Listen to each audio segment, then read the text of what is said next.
আমার নাম আশিক। মা মারা যাওয়ার পর বাবা নতুন করে সংসার শুরু করলেন। বাবার নতুন স্ত্রী মানে আমার সৎ মা ঘরে এলেন। প্রথম দিন থেকেই উনি আমার সাথে নরমভাবে কথা বলছিলেন। আমি চুপচাপ শুনতাম। মনে মনে ভাবতাম নতুন কেউ ঘরে এসেছে, তার সাথে মানিয়ে নেওয়া কি এত সহজ হবে। সেদিন রাতে খাবার টেবিলে বসেছিলাম। উনি আমার সামনে ভাত তুলে দিচ্ছিলেন।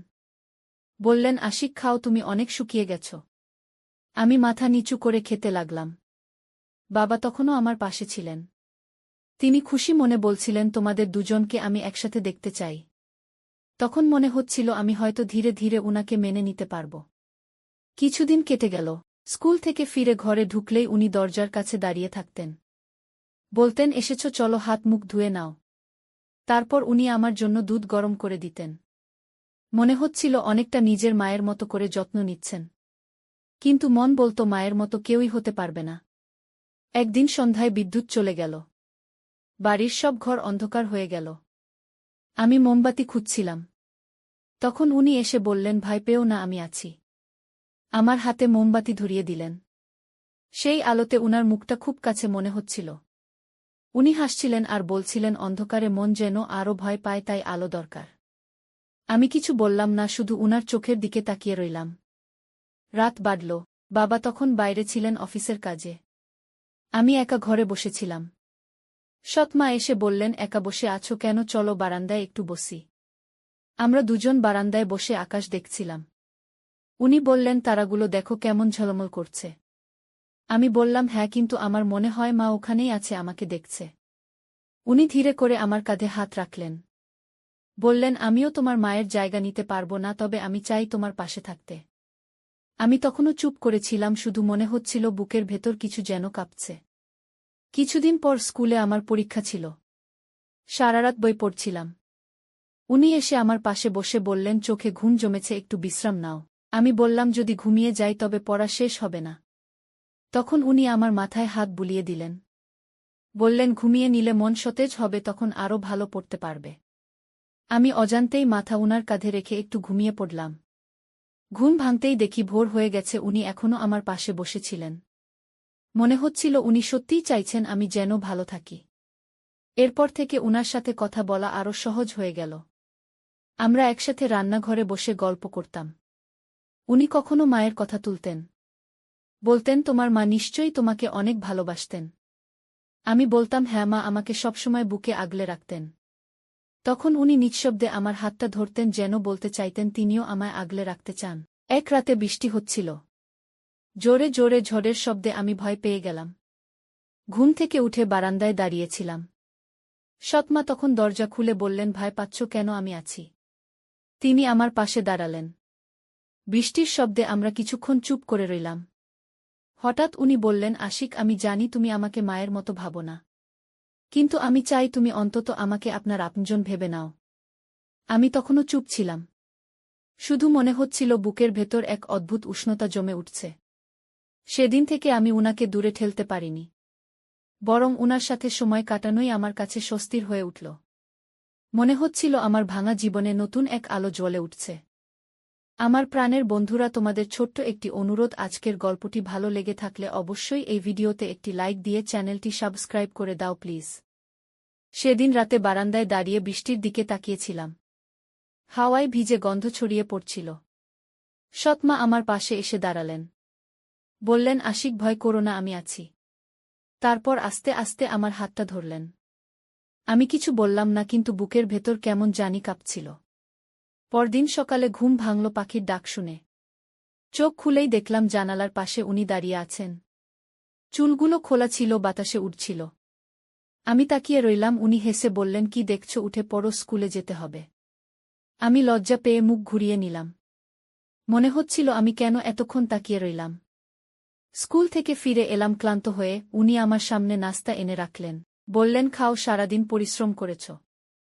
আমি খেতে খেতে জিজ্ঞেস করলাম, আপনি এত যত্ন করেন কেন? উনি কিছুক্ষণ চুপ করে থাকলেন, তারপর বললেন, আমি তোমাকে ছেলের মতোই দেখি, তাই তো। আমি মাথা নাড়লাম, কিন্তু মনে হচ্ছিল উনার চোখে অন্য কিছু লুকিয়ে আছে। সন্ধ্যায় আমি বই পড়ছিলাম। হঠাৎ উনি এসে পাশে বসলেন। বললেনও, পড়া ঠিকমতো হচ্ছে তো? আমি বললাম হ্যাঁ, চেষ্টা করছি। উনি আমার কপালে হাত রেখে বললেন, গরম লাগছে, তুমি ক্লান্ত। তারপর আমার চুলগুলো আস্তে আস্তে ঠিক করে দিলেন। মনে হচ্ছিল মায়ের হাতের স্পর্শের মতো, কিন্তু আবার ভিন্ন লাগছিল। রাতে বাবা ফিরতে দেরি করলেন। আমি আর উনি একসাথে খাবার খেলাম। খাওয়ার সময় উনি বলছিলেন ছোটবেলায় উনিও অনেক একা ছিলেন। কথা শুনে আমার মনে হচ্ছিল আমরা দুজন একই রকম একাকী। আমি বললাম, তাহলে আমরা দুজন মিলে একে অপরের বন্ধু হতে পারি। উনি হেসে বললেন, হ্যাঁ, কেন নয়। সেদিন রাতে ঘুমাতে যাচ্ছিলাম। হঠাৎ দরজায় টোকা পড়ল। দরজা খুলে দেখি উনি দাঁড়িয়ে আছেন। বললেন, ভয় পাচ্ছ না তো? বাইরে প্রচণ্ড ঝড় হচ্ছে। আমি বললাম, একটু ভয় লাগছে। তিনি বললেন, তাহলে আমি কিছুক্ষণ তোমার ঘরে বসে যাই। আমি মাথা নাড়লাম। উনি এসে চেয়ারে বসলেন। আমরা কিছুক্ষণ কথা বললাম। তারপর উনি বললেন, আশিক, তুমি খুব ভালো ছেলে। আমি তোমাকে পেয়ে নিজেকে ভাগ্যবান মনে করি। আমি কিছু বললাম না, শুধু হাসলাম। রাত গভীর হয়ে গেল। বাইরে বৃষ্টি ঝরছিল টুপটাপ শব্দে। উনি ধীরে ধীরে বললেন, তোমার মা থাকলে নিশ্চয়ই তোমাকে অনেক আদর করতেন। আমি মাথা নিচু করে বললাম, হ্যাঁ, তিনি সবসময় আমাকে বুকে জড়িয়ে রাখতেন। উনি চুপ করে আমার পাশে এসে দাঁড়ালেন। তারপর আস্তে করে কাঁধে হাত রাখলেন। বললেন, আমি চাই তুমি যেন আর একা মনে না করো। আমি নিঃশব্দে দাঁড়িয়ে রইলাম। সেই রাত থেকে আমার মনে অন্যরকম অনুভূতি কাজ করতে লাগল। মনে হচ্ছিল উনার কাছে থাকলেই আমি শান্তি পাই। আমি বুঝতে পারছিলাম আমাদের সম্পর্কটা আলাদা রকম হতে শুরু করেছে। যেন আমাদের মাঝে অদৃশ্য এক সেতু তৈরি হয়েছে। সেই সেতু আমাকে টেনে নিচ্ছিল উনার কাছাকাছি। পরদিন সকালে বাবার সাথে নাস্তা করতে বসেছিলাম। কিন্তু আমার চোখ বারবার চলে যাচ্ছিল সৎ মায়ের দিকে। তিনি চুপচাপ বসেছিলেন, কিন্তু মাঝে মধ্যে আমার দিকে তাকিয়ে হেসে দিচ্ছিলেন। আমার বুকের ভেতর তখনও কেমন জানি কাঁপছিল। এভাবেই দিন গড়াতে লাগল। আমাদের মাঝে কথাবার্তা বেড়ে গেল। হাসি, মজা, গল্প, সবকিছুতেই আমরা কাছাকাছি চলে আসছিলাম। আমি বুঝতে পারছিলাম এই সম্পর্কটা ধীরে ধীরে অন্যরকম রং নিচ্ছে। সেদিন ছিল শনিবার সকালে। ঘুম থেকে একটু দেরিতে উঠেছিলাম। চোখ মেলতেই দেখি সৎ মা রান্নাঘরে ব্যস্ত ছিলেন। চুলে খোপা বেঁধে শাড়ি পরে কাজ করছিলেন। আমি দরজার ফাঁক দিয়ে চুপচাপ তাকিয়েছিলাম। কেমন যেন অদ্ভুত লাগছিল আমার। উনার প্রতিটি চলাফেরায় অজানা টান খুঁজে পাচ্ছিলাম। খাওয়ার টেবিলে বসে নাস্তা করছিলাম। উনি সামনে বসে বারবার বলছিলেন, আশিক, আরেকটু খাও। আমি বললাম, না, আর খাবো না। উনি হাসলেন, বললেন, এত শুকনো থাকলে চলবে কেমন করে। আমি মুখ ঘুরিয়ে নিলাম, কিন্তু মনে হচ্ছিল উনার প্রতিটি কথা আমার ভেতরে ঢুকে যাচ্ছে। বিকেলে আমি বারান্দায় বই পড়ছিলাম। হঠাৎ উনি এসে পাশে দাঁড়ালেন। বললেন, কি পড়ছ এত মন দিয়ে? আমি বই বন্ধ করে বললাম, গল্পের বই। তিনি হেসে বললেন, আমি ছোটবেলায়ও খুব গল্পের বই পড়তাম। আমি জিজ্ঞেস করলাম, কোন গল্পগুলো আপনার ভালো লাগত? তিনি বললেন, যেখানে ভালোবাসার কথা থাকত সেই গল্পগুলো আমার বেশি ভালো লাগত। আমি চুপ করে গেলাম, শুধু মনে হচ্ছিল কথাগুলো অন্যরকম ইশারা দিচ্ছে। সন্ধ্যায় বাড়িতে বিদ্যুৎ চলে গেল। আমি অন্ধকার ঘরে বসেছিলাম। তিনি হাতে প্রদীপ জ্বালিয়ে আমার ঘরে এলেন। বললেন, ভয় পেও না, আমি আছি। তারপর প্রদীপটা টেবিলে রেখে আমার পাশে বসলেন। আলোতে উনার মুখটা আরও সুন্দর লাগছিল। আমি কিছু বললাম না, শুধু তাকিয়েছিলাম। রাত বাড়ার সাথে সাথে বাইরে ঝড়ো হাওয়া বইতে লাগল। জানালা কাঁপছিল। আমি দরজা বন্ধ করতে যাচ্ছিলাম। তিনি আমার হাত ধরে বললেন, থাক, দরজা খোলা থাকুক, হাওয়া ঢুকতে দাও। আমি অবাক হয়ে তার দিকে তাকিয়েছিলাম। মনে হচ্ছিল আজ উনি যেন ভিন্ন রকম হয়ে উঠেছেন। তিনি ধীরে ধীরে বললেন, আশিক, তুমি কি কখনো ভেবেছ আমরা দুজন একসাথে কতটা একা? তুমি মাকে হারিয়েছ, আর আমি জীবনে অনেক কিছু হারিয়েছি। আমি তার দিকে তাকিয়েছিলাম, কথা বলতে পারছিলাম না। শুধু মনে হচ্ছিল বুকের ভেতর তীব্র কিছু অনুভূতি জমে উঠছে। তিনি হাত বাড়িয়ে আমার মাথায় হাত রাখলেন। বললেন, তুমি আমার কাছে খুব আপন হয়ে গেছ। আমি চোখ নামিয়ে নিলাম। মনে হচ্ছিল এই সম্পর্কটা আর শুধু সৎ মা আর ছেলের মধ্যে সীমাবদ্ধ থাকছে না। এটা ধীরে ধীরে অন্যরকম পথে চলে যাচ্ছে। পরদিন সকালে আমি যখন স্কুলে যাচ্ছিলাম, তিনি দরজায় দাঁড়িয়ে বললেন, সাবধানে যেও। আমি হেসে মাথা নাড়লাম। কিন্তু সারাদিন স্কুলে বসে মনে হচ্ছিল তার কথা বারবার কানে বাজছে। বিকেলে ফিরেই দেখলাম তিনি বারান্দায় বসেছিলেন। আমাকে দেখে হাসলেন, বললেন, এসেছ, খাও দাও করে নাও। আমি বললাম, না, এখন কিছু খাবো না। তিনি হেসে বললেন, ঠিক আছে, তবে আগে আমার সাথে একটু গল্প করো। আমরা দুজন বসে অনেকক্ষণ কথা বললাম। তিনি তার শৈশবের গল্প বললেন, আমি আমার ছোটবেলার কথা বললাম। কথার ফাঁকেই আমাদের মাঝে দূরত্বগুলো কমতে লাগল। রাত নামল, বাবা তখনও ফেরেনি। আমি একা বসে টিভি দেখছিলাম। তিনি এসে পাশে বসলেন। বললেনও, তুমি খুব চুপচাপ হয়ে যাচ্ছ। আমি বললাম, কি বলবো বুঝতে পারছি না। তিনি আমার দিকে তাকিয়ে হেসে বললেন, সব কথা বলার দরকার হয় না, কখনো কখনো চুপ থাকাতেই সব বোঝা যায়। আমি নিঃশব্দে মাথা নাড়লাম। মনে হচ্ছিল আমার প্রতিটি মুহূর্ত এখন তার সাথে জড়িয়ে যাচ্ছে। এভাবেই দিন গড়িয়ে চলল। আমাদের সম্পর্কটা ধীরে ধীরে গভীর হতে থাকল। আমি বুঝতে পারছিলাম এটা আর শুধু অভ্যাস নয়, এটা অন্য কিছু। এক অদৃশ্য টান আমাদের দুজনকে কাছাকাছি নিয়ে আসছিল। রাতের আকাশে চাঁদ উঠেছিল। আমি বারান্দায় দাঁড়িয়ে আকাশের দিকে তাকিয়েছিলাম। হাওয়া বইছিল, শীতল একটা অনুভূতি আসছিল। হঠাৎ পেছনে শব্দ পেলাম। ঘুরে দেখি সৎ মা আসছেন, হাতে এক গ্লাস দুধ। তিনি বললেন, সারাদিন স্কুল কলেজের পড়াশোনায় ক্লান্ত হয়ে যাচ্ছ, একটু দুধ খেয়ে নাও। আমি চুপ করে গ্লাসটা হাতে নিলাম। তিনি পাশে দাঁড়িয়েছিলেন। আমি এক চুমুক খেয়েই তাকে বললাম, আপনি অনেক যত্ন করেন। তিনি হেসে বললেন, যত্ন না করলে কার যত্ন করব বলো তো? মনে হচ্ছিল কথাগুলোর ভেতর লুকিয়ে আছে অন্যরকম কিছু। আমি তখন চুপ করেছিলাম। উনি আমার দিকে তাকিয়ে আবার বললেন, আশিক, তুমি আমার কাছে শুধু বাবার ছেলে নও, তুমি আমার নিজের মানুষের মতো হয়ে গেছ। তোমাকে ছাড়া এখন ঘর ফাঁকা লাগে। আমি কোনো উত্তর দিলাম না, শুধু উনার চোখের দিকে তাকিয়ে থাকলাম। মনে হচ্ছিল চোখে চোখ রেখে অনেক কিছু বলা হয়ে যাচ্ছে। সেদিন রাতে বাবার ফোন এলো। তিনি বললেন, বাইরে অফিসের কাজে থাকতে হবে কয়েকদিন। আমি আর সৎ মা একসাথে শুনছিলাম। ফোন রাখার পর আমি উনার দিকে তাকিয়ে বললাম, এখন বাড়িতে শুধু আমরা দুজন। তিনি মিষ্টি হেসে বললেন, ভয় পেও না, আমি তো আছি। আমি মাথা নাড়লাম, কিন্তু বুকের ভেতর অন্যরকম অনুভূতি কাজ করছিল। পরদিন সকালে ঘুম ভাঙল জানালার বাইরে আলো এসে। চোখ খুলেই দেখলাম উনি পর্দা সরাচ্ছিলেন। বললেন, ওঠো না, এত দেরি করলে স্কুল মিস হবে। আমি বললাম, আজ যেতে ইচ্ছে করছে না। তিনি বললেন, এমন করলে চলবে না, আমি তোমার পড়াশোনার দিকে খেয়াল রাখব। আমি উঠে পড়লাম, কিন্তু মনে হচ্ছিল তার কাছে থাকতে ইচ্ছে করছে। বিকেলে তিনি রান্নাঘরে রান্না করছিলেন। আমি চুপচাপ গিয়ে দরজার পাশে দাঁড়ালাম। তিনি ঘুরে বললেন, কি হলো, তুমি এখানে দাঁড়িয়ে আছো কেন? আমি বললাম, কিছু না, শুধু আপনাকে দেখছিলাম। তিনি হেসে বললেন, আহা, এত বড় ছেলে হয়ে গেছ, তবু এখনো এমন কথা বলো। আমি লজ্জা পেয়ে নিচে তাকালাম। রাতে আমরা একসাথে খেতে বসেছিলাম। খাওয়া শেষে তিনি বললেন, আশিক, একটু হাঁটতে যাবে আমার সাথে? আমি হ্যাঁ বললাম। আমরা দুজন বাড়ির উঠোনে হাঁটছিলাম। চারপাশ নিস্তব্ধ, শুধু ঝিনি পোকার ডাক। তিনি ধীরে ধীরে বললেন, তুমি কি আমাকে সত্যি মায়ের মতোই ভাবো? আমি থেমে গেলাম, উত্তর দিতে পারছিলাম না। তিনি আমার দিকে তাকিয়ে বললেন, চুপ করে আছো কেন? আমি ধীরে বললাম, আমি জানি না, আমি শুধু বুঝি আপনাকে ছাড়া এখন ঘরে কিছুই ভালো লাগে না। শুনে তিনি এক মুহূর্ত চুপ করে থাকলেন, তারপর মৃদু হেসে বললেন, আমিও তাই।